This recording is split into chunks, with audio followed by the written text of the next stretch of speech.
ठरलं तर मग मालिकेच्या आजच्या भागामध्ये आपण पाहणार आहोत की आता रविराज त्याचसोबत अर्जुन सायली हे सगळेच जण बोलत असतात आणि त्याच वेळेला आता रविराज म्हणत असतात की आपण त्याला असं अडकवलं आहे की तो सुटू शकत नाही, पण तो सुटण्याचे प्रयत्न मात्र आता करत राहणार आहे. कारण त्याला काही झालं तरी आतमध्ये थांबायचं नाही आहे. ही गोष्ट देखील तितकीच खरी आहे असं देखील रविराज आता म्हणू लागतात. आणि त्याच वेळेला आता अर्जुनही म्हणतो की नको सिनियर, काळजी करू, तो इतक्यात तरी सुटणार नाही. पण महिपत जो आहे तो का बरं साक्ष देत नाही आहे ना, हेच मला मुळात कळत नाही आहे. म्हणजे महिपतने जर साक्ष दिली ना तर ती आपल्याला एकदम सही मानल्या जाईल असंही आता रविराजांचं म्हणणं असतं. सुमन म्हणते का माझी साक्ष खरी ठरली जाणार नाही का? सुमनला आता रविराज म्हणतात की हो, तुझी साक्ष खरी ठरली जाईल, पण तरीसुद्धा जेवढी महिपतची आहे ना तेवढी नाही, कारण का महिपतला त्याने सुपारी दिलेली होती. सुमन म्हणते मलाही बऱ्याच गोष्टी माहिती आहेत, मी सांगेन ना या सगळ्या काही कोर्टामध्ये. त्यावर आता रविराज म्हणतात की इतके दिवस या सगळ्या गोष्टी एकट्या सांभाळत बसलीस, स्वतःला त्रास करून घेत राहिलीस, पण एकाही शब्दाने तुम्हाला बोलली नाहीस. त्यासाठी आता रविराज तिची माफी मागू लागतात. रविराज म्हणतात की खरंच आज जे काही झालेलं आहे ते फक्त आणि फक्त माझ्यामुळे झालेलं आहे आणि त्यामुळेच ना मला खूप जास्त त्रास होतो आहे तुझा. म्हणजे तुला काय काय या सगळ्या गोष्टीतून सफर करावं लागलं आहे ना, असंही तिला म्हणून तिचं आता ते तिची माफी मागत असतात. त्याच वेळेला आता सुमन म्हणत असते की नका नका तुम्ही हे करू, खरं तर तुम्ही आमच्यासाठी खूप काही केले असं सुमनचं असतं. तर दुसरीकडे मात्र आता सायली अर्जुन जे आहेत ते सुद्धा या चर्चेमध्ये सहभागी असतात. सायलीला सुद्धा माहिती असतं की खूप काही बिचाऱ्या सुमन काकूंनी सहन केलेलं आहे. सुमन काकू ही आता म्हणत असतात की हो हो, हे सगळं ठीक आहे, पण तरीसुद्धा मला असं वाटायचं की नेहमीच हे कधीतरी सुधारतील कधीतरी सुधारतील, पण हे कधीच सुधारले नाहीत आणि त्यामुळेच मला हे दिवस बघायला लागलेत. आणि त्यावेळेला खरं तर ना मी अजूनही तोंड उघडलं नसतं, अजूनही यांचं सगळं करत बसले असते, ऐकत बसले असते.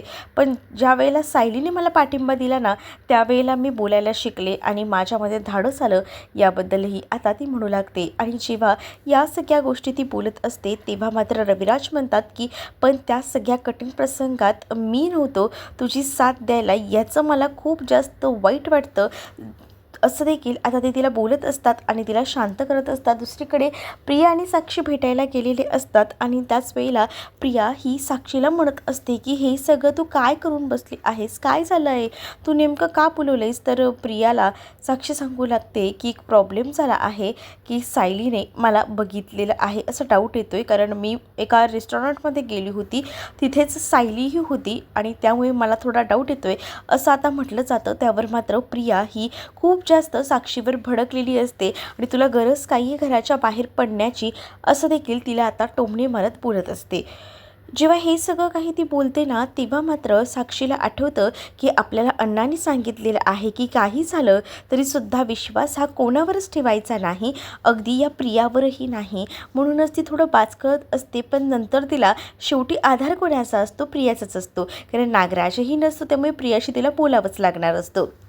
प्रियाला ती घडलेली गोष्ट सांगू लागते आणि त्याच वेळेला आता प्रियाला ती म्हणते की मला हे कळत नाही की तिने मला पाहिलं आहे का, कारण ती आणि मी समोरासमोर होतो, पण तसं तिला माझा चेहरा दिसेल अशी भीती वाटली, तसं मी मास्क लावून घेतला. पण प्रिया आता साक्षीवर ओरडत असते, तुला काय गरज आहे या सगळ्यामध्ये, तुला कळतंय का, असंही आता म्हटलं जात असतं.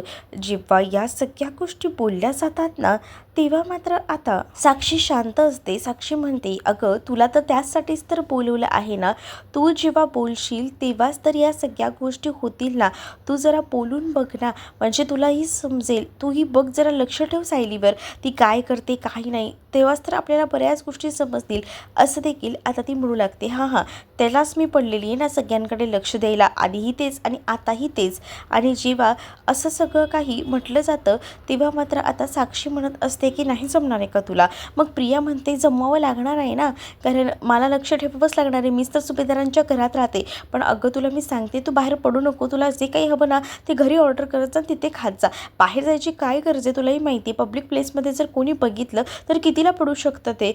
तू फक्त फेस चेंज केला नाही आहेस, फक्त तुझं नाव आणि चेंज केलं, तुझ्या फेसवरनं तर सरळ ओळखता येते की तू तीच आहेस करून. तुला कळतंय का हे कितीला भारी पडणार आहे ते, असंही आता ती म्हणत असते. आणि त्याच वेळेला तिला विचारते सुद्धा ती की तू मला खरं खरं सांग की तू महिपत म्हणजे अण्णांना भेटायला गेली होतीस का? कारण आतापर्यंत तुला अण्णा कुठे काय ते माहीत नव्हतं, नंतर तुला कळलं की ते जेलमध्ये आहेत. मग तू त्यांना जेलमध्ये भेटायला गेली होती का? तर साक्षी म्हणते की नाही, मी कसं बाहेर जाणार ना त्यांना भेटायला तिथपर्यंत, माझ्या जीवाला धोका आहे तर. तर प्रिया म्हणते तसं नाही गं, तू काही करू शकतेस गं, अण्णांना भेटण्यासाठी कोणतीही रिस्क घेऊ शकतेस, असंही आता प्रिया साक्षीला म्हणत असते. दुसरीकडे आता अर्जुन सकाळ झालेली असते आणि त्यामुळे त्याला जाग येते आणि तो बघतो तर काय, इथे अजूनही सायली झोपलेली आहे. सायलीचे डोळेही उघडले नाही आहेत आणि आज माझी बायको अजून एवढ्या निवांत कशी काय झोपली, हा प्रश्न मुख्यत्वे तिला पडलेला असतो. आणि जेव्हा हा प्रश्न पडलेला असतो ना, तेव्हा मात्र आता सायलीला तो उठवत असतो. सायलीला तो म्हणतो की व्हेरी गुड मॉर्निंग. आणि त्याबरोबर आता सायली म्हणत असते की आज तुमची मॉर्निंग एवढ्या लवकर कशी झाली? त्यावर आता अर्जुन म्हणतो की मी तर माझ्या नेहमीचंच टायमिंगवर उठलो आहे, पण तू मला झोपलेली दिसलीस ना, म्हणून मी तुला गुड मॉर्निंग केलं. मग आता सायलीच्या लक्षात येतं की उजेड तर खूप झाला आहे, म्हणजे सकाळ झाली आहे. आतापर्यंत नाश्ता तयार असतो, रांगोळी तयारी झालेली असते, आता काय करायचं, बापरे खूप उशीर झाला आहे, असं बोलून ती पटापट सगळं काही आवरायला घेते. जेव्हा ती आता स्वतःचं सगळं काही आवरायला घेते ना, तेव्हा मात्र तिला आता कसं कसं अर्जुन शांत करतो आणि तिला म्हणत असतो की नको नको इतकी घाई करू, अगं थांब, शांत हो, असं देखील आता तिला बोललं जात असतं. आणि तिला सांगिततो अर्जुन, अगं एक दिवस लेट चालतो, तसंही काही तुला काही कल्पना म्हणजेच त्याची आईची आहे ती काही बोलणार नाही हे त्याला माहिती असतं. मग आता अर्जुनला सायली म्हणत असते की माहिती मला आई काही बोलणार नाही, पण एखाद्या गोष्टीचा आपण इतकाही फायदा घेऊ शकत नाही ना, असंही आता सायली म्हणत असते. सायली जेव्हा या सगळ्या काही गोष्टी बोलून दाखवते ना, तेव्हा मात्र आता अर्जुनही जरा तिची मस्करी करतो. दुसरीकडे आता सायली किचनमध्ये आलेली असते, सायलीला लेट झालेला असतो म्हणून सायली पटकन नाश्त्याला लागलेली असते. आणि त्याच वेळेला सायलीला कल्पना बोलत असते की अगं असू दे, उशीर झाला आहे म्हणून काही नाही. मग आता पटकन ना तिला अर्जुनचा डब्बाही करायचा असतो आणि त्यासाठी ती तिथे आलेली असते. मग आता किचनमध्ये जेव्हा प्रिया येते तेव्हा प्रिया ही आता म्हणत असते की चला मी सगळ्यांसाठी आज नाश्त्याला काय बनवू, पोहे उपमा काय खाणार आहात कोणी, नाही तर त्याच्यापेक्षा मी काम करू का, मी सगळ्यांसाठी ना कॉफीच बनवते थांबा. आणि असं बोलून ती किचनमध्ये येते आणि कॉफी करायला सुरुवात करत असते. कॉफीला ती सुरुवात करणार तितक्यातच आता कल्पना विचार करते की नको बाई, हिला जर काही बनवायला सांगितलं, हिला काही बोललो तर नक्कीच आहे ना ही सगळ्याची वाट लावेल, त्यापेक्षा ना नको, हिला आपण न काही बोललेलंच बरं, असाही विचार ना आता सुरू असतो. मग त्यामुळे ना आता म्हटलं जातं की अगं बाहेर तुझी रांगोळी काढायची राहिली ना सायली, तेवढी रांगोळी बाकी असेल तर हो ती रांगोळी बाकी आहे. मग आता जी प्रिया असते तिला सांगितलं जातं की जा पटकन बाहेर ना अंगणात रांगोळी काढली नाही आहे, तेवढी रांगोळी काढून घे, म्हणजे कसं घरही साफ होईल आणि सगळ्या काही गोष्टी होतील. आणि मग काय इकडे लगेचच विमल येते आणि मी म्हणते की हो बाहेर ना खूप जास्त पानंही पडली आहेत कचऱ्याची, तीही उचलायची आहेत, अंगणही झाडून काढायचे तेही राहिले, असं विमल सांगू लागते. त्यावर अगं काळजी कशाला, आपली तन्वी आहे ना, तन्वी करेल सगळं काही, असंही आता म्हटलं जातं. आणि मग काय तन्वीला सगळ्या कामाची जबाबदारी दिली जाते आणि मग तन्वीकडे ऑप्शन नसतो ना, तिला आता सगळी कामं करावीच लागणार असतात, बाहेर जाऊन अंगण झाडणं आणि या सगळ्या गोष्टी. आणि त्यामुळेच ना आता ती थोडं का होईना तयार होते, कारण घरात तिला कामं इथे करायला भेटत नसतात. तर सायली ही कल्पनाला पुटपुटत असते की बरं झालं बाबा हिला काही बनवायला दिलं नाही, नाहीतर हिला काही बनवायला दिलं तर पुन्हा काहीतरी प्रॉब्लेम करून ठेवायची, त्यापेक्षा बरे बाबा हिला न दिलेलंच बरं, नाहीतर हिच्या हातचा कोण नाश्ता करणार आहे, सगळ्यांना उपाशी राहायला लागेल, असंही सायली आता कल्पनाला बोलत असते. आणि जेव्हा या सगळ्या गोष्टी कल्पनाला ती बोलते तेव्हा कल्पनाही हसत असते. मग आता या सगळ्या गोष्टी कुठेतरी प्रियाने ऐकल्यासारखं नेमकं होतं. प्रिया म्हणते की तुम्ही काही बोललात का? त्यावर आता सायली म्हणते की कुठे काय? मग आता लगेच प्रिया तिथे जाते आणि तिची तयारी वगैरे तिने करायला घेतलेली असते. दुसरीकडे आता पाहायला मिळत असतं की अर्जुन खाली येतो आणि अर्जुन म्हणतो की मला आधी असं कळलं की नाश्ता ना प्रिया करणार आहे, म्हणूनच मी रूममध्येच थांबलो होतो, पण नंतर कळलं बायकोच करते म्हटल्यावर मी लगेच खाली आलो. म्हटलं बायको जी आहे तिच्या हातचा नाश्ता खाणं म्हणजे स्वर्गसुख. आता इथे प्रियाने पूर्णपणे अंगण वगैरे जे आहे ते झाडून घेतलेलं असतं, कारण तिलाही माहिती आहे की तिच्याशिवाय आता कोणी ह्या गोष्टी करणार नाही. आणि मग तीही म्हणत असते की काय वाट लागली माझी, म्हणजे काय काय गोष्टी कराव्या लागत आहेत ना, खरंच ना, म्हणजे काय विचार केला होता आणि आज काय सहन करावं लागते. आणि असं बोलूनच ना ती आता बाहेर अंगणामध्ये रांगोळी काढायला बसलेली असते. रांगोळी काढत असताना ती आता विचार करत असते. रांगोळी ही तिला धड काढता येत नाही, लहान पोरं तरी चित्र बरी काढतात, पण हिची रांगोळी म्हणजे खतरनाक.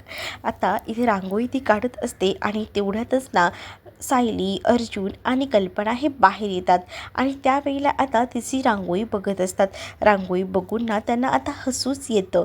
मग आता कल्पनाही म्हणू लागते की अरे अर्जुन, तू बघ ना, ते लहान असताना एका चित्रकलेच्या वहीमध्ये चित्र काढलं होतंस, त्यापेक्षा तुझं चित्र ना, म्हणजे ह्या रांगोळीपेक्षा तुझं चित्र कित्येक पटीने चांगलं होतं बघ.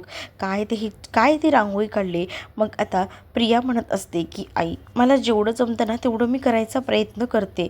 मग आता कल्पनासुद्धा ना त्या प्रियाला टोमणे मारत असते की नुसतं साडी वगैरे नेसून ना काहीसुद्धा होत नाही. मुळात ना स्वतःमध्ये ते गुण असायला हवेत, मगच तर आपल्याला जे काही करायचं आहे ते होतं. म्हणजे साडी नेसून फक्त आपल्यामध्ये किती संस्कार आहेत आणि आपण किती काही करू शकतो हे असं दाखवता येत नाही. त्यामध्ये स्वतःमध्ये काही बदल असायला हवेत असं देखील आता बोलून टोमणा मारला जातो. आणि त्यामुळे आता प्रियालासुद्धा हा टोमणा कळतो की तिला टोमणे मारले जात आहेत, तरीसुद्धा आता ती शांत असते. कारण तिला आता या घरातल्यांचं मन वळवायचं असतं, यांच्या मनात जागा करायची असते. कारण ऑलरेडी तिचा नवराही तिच्या विरोधात उभा राहिला आहे, त्यामुळे तिला हे सगळं करावं लागत असतं.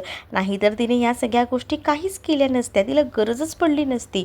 पण आता तिचा माज कमी का झालेला असतो, तर तिला अश्विनही तिच्याशी बोलत नसतो, त्यामुळेच आता तिचा जो माज आहे तो थोडा कमी झालेला असतो. दुसरीकडे अर्जुन जो आहे तो आता नाश्ता वगैरे करतो आणि त्यानंतर तो खरं तर ना महिपतला भेटायला गेलेला असतो. महिपतला तो म्हणत असतो की तुझा काय नक्की गडबड आहे, तू तोंड का उघडत नाही आहेस, अजूनही तू नागराजबद्दल बोलत नाही आहेस, मग तुला इथून बाहेर पडायचं नाही आहे का?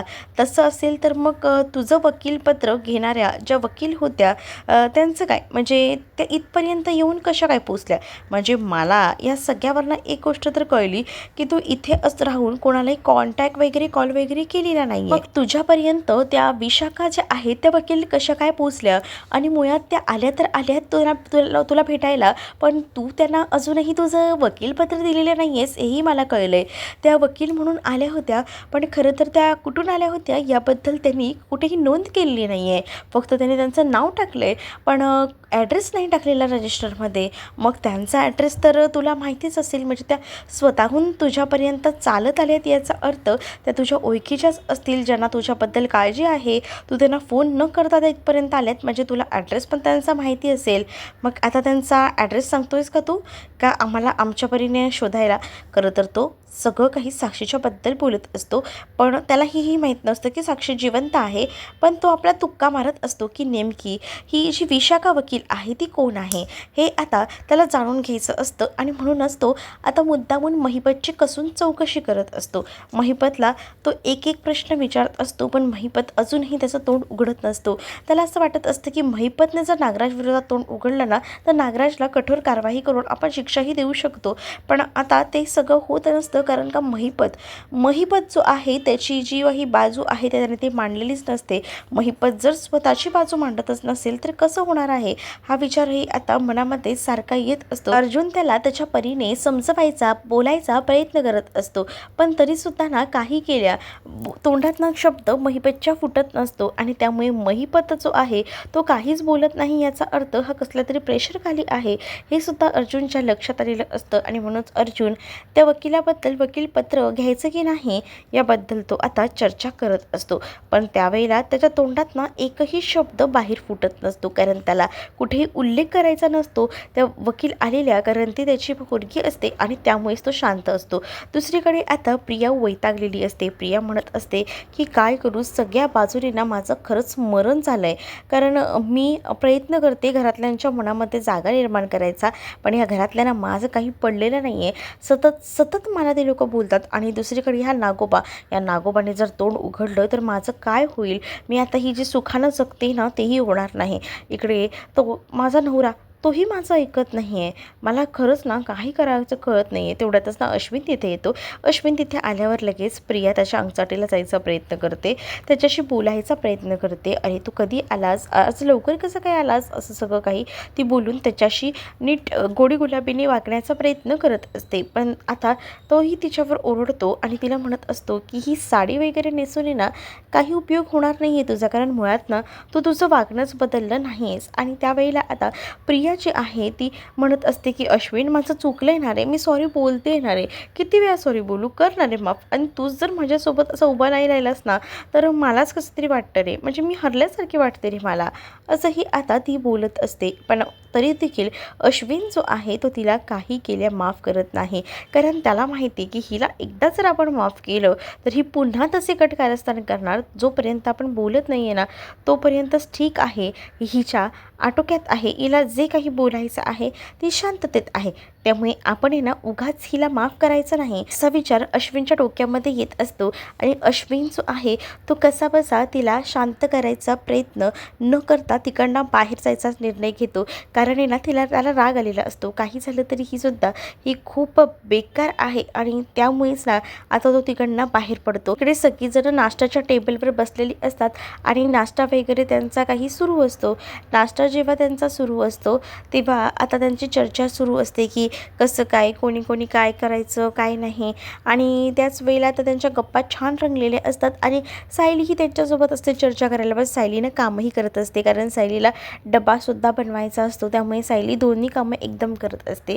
सायलीकडे खूप जास्त जबाबदारी असते. पण सायली जेव्हा काम करत असते ना किचनमध्ये तेव्हा ती यांच्या बोलण्याकडे तिचं लक्ष असतं आणि त्यामुळे चपात्या करता करता तिचा हात आहे ना डायरेक्टली त्या तव्यावर जातो आणि तिच्या हाताला चटके लागतात. जसे तिच्या हाताला चटके लागतात ना तसं आता लगेचच प्रतिमा तिच्यासाठी किचनमध्ये धावत जाते आणि प्रतिमा तिला म्हणत असते की अगं थांब, काय झालं, अगं थांब गं मुली, आणि तुझं काय गं तन्वी, का असं करतेस तू, तुला जरा पण लक्ष देता येत नाही आहे का, असं नका करत जाऊ, थोडंसं तरी लक्ष देत जा ना, असं असं केलं तर कसं होईल. आणि असं बोलून सायलीला ती बसवते आणि सायलीला म्हणते सायली इथे बस, शांत बस. आणि त्यानंतर आता तिच्या हातावर हळूच फुंकर मारत असते. फुंकर मारताना ती मायनस तिला हाक मारत असते आणि मायनस तिला म्हणत असते की हे बघ तुला त्रास होतोय मला कळतं आहे, पण थांब. आणि असं बोलून ते तिच्या हळूच फुंकर मारते आणि तन्वी अशा उल्लेख करत असते. तन्वी बोलल्याबरोबर आता ती भानावर येते, पण त्याच वेळेला कल्पना म्हणते की अगं ही तुला तन्वीप्रमाणेच आहे, बिनधास्तपणे तू तन्वी बोल, काही त्याचा उपयोग नाही आहे, टेन्शन नको घेऊस, असं देखील म्हटलं जातं. आणि मग जेव्हा तन्वीचा उल्लेखच केला जातो ना तेव्हा मात्र आता सायलीलाच प्रतिमा म्हणत असते की अगं सायली तू काम करताना असं करत नको जाऊ गं, हळू करत जा, मला माहिती तुला दगदग होते, सगळ्या काही गोष्टी मी समजते, पण जर थांब ना, शांत हो. आणि त्याच वेळेला तिच्या हातावर जे काही जखम लागलेली असते त्याला पत्राने ती हळूहळू का होईना ड्रॉप करत असते. आणि त्यावेळेला सायलीलाही खूप छान वाटत असतं. सायलीही विचार करत असते की बरं झालं, म्हणजे तिलाही आता एकदम असं जवळून हे वाटत असतं, खूप छान वाटत असतं की तिच्यासोबत जे काही घडत आहे, त्यामुळे तीही खूप जास्त खुश असते. तर दुसरीकडे मात्र आता तिच्या हातावर मलमही प्रतिमाच लावून देते, त्यामुळे खूप बरं वाटत असतं तिला, म्हणजे आपल्यासारखं मायेचं असं कोणीतरी आपल्या जवळ आहे हे फिलिंग ना तिच्यासाठी खूप असतं. आणि त्यामुळेच ना ती आता हॅप्पी झालेली असते, तिला आनंद झालेला असतो. आणि त्यामुळेच ती आता विचार करते की चला फायनली सगळ्या काही गोष्टी नीट होत आहेत. दुसरीकडे आता नागराज आणि महिपत जेलमध्ये बोलत असतात, तर नागराज म्हणत असतो की काही झालं तरी तोंड उघडलंच ना तर लक्षात ठेव तुझ्याबद्दल मी किती आणि काय काय बोलू शकतो ते. मग आता तो शांत असतो. तर दुसरीकडे मात्र आता पाहायला मिळतं की खूप जास्त भडकलेली असते साक्षी. साक्षी म्हणत असते तुझा मोबाईल दाखव. मोबाईल नाही दाखवला तर ती पिसायल्यासारखी करते, सुरा वगैरे घेते आणि तिला मारायचा प्रयत्न करत असते. त्यावर सचिन म्हणतो की काय झालंय, शांत हो. आणि आता ॲनिव्हर्सरी असते सायली अर्जुनची आणि त्याचसाठी सगळ्यांना सरप्राईज द्यायचं असतं. त्याची तयारी आता सुरू असते. मग कसं करायचं आहे, काय करायचं आहे, आपण छान त्यांना सरप्राईज देऊया. आता आपण तसंही एकत्र आहोत सगळेजणं असंही त्यांचं बोलणं सुरू असतं. तेवढं तर सायली अर्जुन येतात. सायली अर्जुन आल्यावर ही लोकं विषय चेंज करतात, पण सायलीने बरोबर ओळखलेलं असतं.